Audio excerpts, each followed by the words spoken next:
Mr Chair.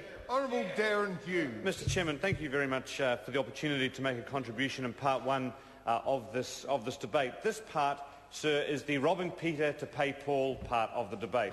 This is the part of the debate, sir, where tax rates are changed on one hand, and on the other hand, government fees, government services and a goods and services tax goes up to wipe out all of the gains that most people in New Zealand will receive by way of the first change that they are making. So the government, the National Party, is robbing Peter to pay Paul, and when people work out when their financial situation hasn't changed enormously in a few months' time, I think that will come back to rebound on the National Party in quite a big way. Because here's the point.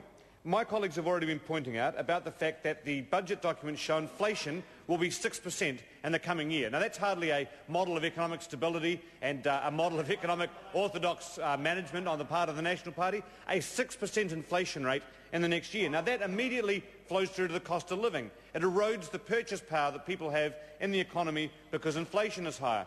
So people picking up their goods off the supermarket shelves, the prices are higher. They go to the checkout and they get the bill, and the taxes are higher on the products they've bought. So not only will inflation erode the cost of living for people, sir, but the GST changes will put a 15% fee on the costs of the final price of the product. That is hardly the thing that people thought they were getting when they voted for the National Party at the last election, because I don't remember the National Party campaigning on a policy of increasing GST at the last election. John Key, in that kind of complicated way he has of explaining himself, said that, oh, well, I said we wouldn't put up GST to fund a deficit. Well, I looked at the budget documents, and in the next financial year we will be in deficit as a country. So we're going to put up GST at a time when we are in deficit, even though the National Party first of all said no rise in GST. Then we had the complicated explanation that in his head what he meant was, I was trying to say if there was a deficit I wouldn't put up GST, but on that test they have failed as well, sir. So for hard-working New Zealanders, and that's people who work hard, full stop. Of course, in the National Party eyes, you're only a hard worker if you earn a lot of money. And we hear that all the time from members opposite, hard-working New Zealanders who earn over $100,000 a year. Sure, there's probably some hard-working people who earn over $100,000. There's lots of people who earn over $100,000 who don't work very hard, and I can see quite a few of them this morning as I look across the chamber. As I look across the chamber, I see plenty of people who earn over $100,000 who I would never describe as hard-working New Zealanders. I describe Mr Quinn as a loud New Zealander, but from the Exchequer's point of view, I describe him as a rip-off, because we pay $100,000 a year for that, and you get, for $600 you can get a sound out of a flat-screen TV better than that. So I don't even think we'll waste any time on him. But let's look at those people who earn over $100,000 a year, sir. People who earn over 100 grand in New Zealand have had 3 tax cuts 3 years in a row. In October 2008, people earning over $100,000 a year received a tax cut from the Labor government. And in April 2009, people earning over 100 grand a year got a tax cut from the National government.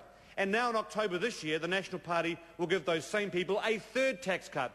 3 tax cuts, 3 years in a row for the highest paid New Zealanders. Now, given that I think most sides of the House agree we've got a wages problem, not a tax problem in New Zealand, it hardly seems to me that we've resulted in economic nirvana by giving these 5% of people 3 tax cuts 3 years in a row when we look at the opportunity cost for our country of what that means. I live in the Horowhenua district, sir. Just over 1% of people earn over $100,000. So 99% of the people in the community I live in don't get the big... Paul Quinn, that great civic contributor in our country, has made an interjection. Paul Quinn is the man who I think should be the quietest person, because he is the person who should get the least amount of money in Parliament for his contribution. If we were paid by value of contribution, that man would be returning money to the taxpayer every week. So let's not hear anything from that rip-off artist in that sense at all. But, sir, in my community we've got a problem with our hospital beds because the government wants to downgrade the hospital beds, and the reason for it at the Horowhenua Health Centre is they say there's not enough money in the taxes in order to fund our health services. And yet there's money to give people who earn over $100,000 their 3rd tax cut in 3 years. Now, the tax system today is radically different from what it was 3 or 4 years ago, because we have reduced revenue already. And now the government is having to try and convince the country why we should have less services, higher inflation, higher interest rates because of that higher inflation, as the changes the Reserve Bank will inevitably have to make to compensate for the fact that this government is putting $15 billion in tax cuts out into the economy over the next period. And of course the changes to ACC, the increase in GST, all these things mean that we are robbing Peter to pay Paul. And from a long-term point of view for the future of our country, the biggest concern is this: we are borrowing to give away these tax cuts. This is hardly bold, we're borrowing for it.